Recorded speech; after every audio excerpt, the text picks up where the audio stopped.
ഓം ശ്രീ സായിരാം. ആഗ്രഹങ്ങൾ കുറച്ചു കൊണ്ടുവരുമ്പോൾ ശാന്തി അനുഭവിക്കാൻ കഴിയും. നമ്മൾ എപ്പോഴും ഭാവിയെക്കുറിച്ച് ചിന്തിച്ച് ഉത്കണ്ഠയിലാകും.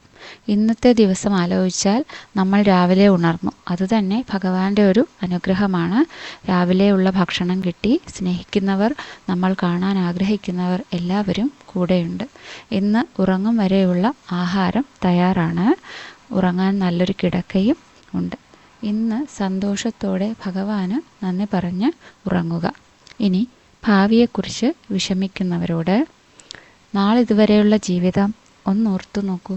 നമ്മൾ പ്രതീക്ഷിച്ചതോ തീരുമാനിച്ചതോ അല്ല നടന്നത്. പക്ഷേ എല്ലാം നല്ല രീതിയിൽ നമ്മൾ ജീവിച്ചു.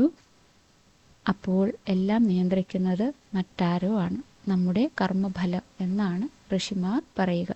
അപ്പോൾ ഈ നിമിഷത്തെ കർമ്മം ഭഗവാന് സമർപ്പിച്ച് ചെയ്താൽ നാളത്തെ ഭാവി സുരക്ഷിതമാക്കാൻ കഴിയും എന്ന് വ്യക്തമാകുന്നു. ഇതിന് പറയുന്ന ഒരു കഥയുണ്ട്. പരീക്ഷയ്ക്ക് ചോദ്യപേപ്പർ വാങ്ങിച്ച കുട്ടി ഭാവിയിൽ പഠിച്ച് വലിയ ആളായി തീരുന്നതും പിന്നെ തൻ്റെ ഭാവി ജീവിതവും എല്ലാം സ്വപ്നം കണ്ടിരുന്നു.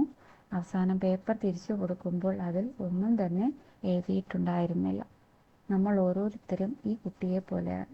അതായത് നമ്മുടെ മുന്നിലുള്ള ദിവസത്തെ സന്തോഷത്തോടെ ജീവിക്കാതെ നാളെയെക്കുറിച്ച് സ്വപ്നം കണ്ട് ഇന്നലെ കഴിഞ്ഞു പോയതോർത്ത് ദുഃഖിച്ച് നാളെയെക്കുറിച്ച് വേവലാതിപ്പെട്ട് സമയം തീർക്കുന്നു.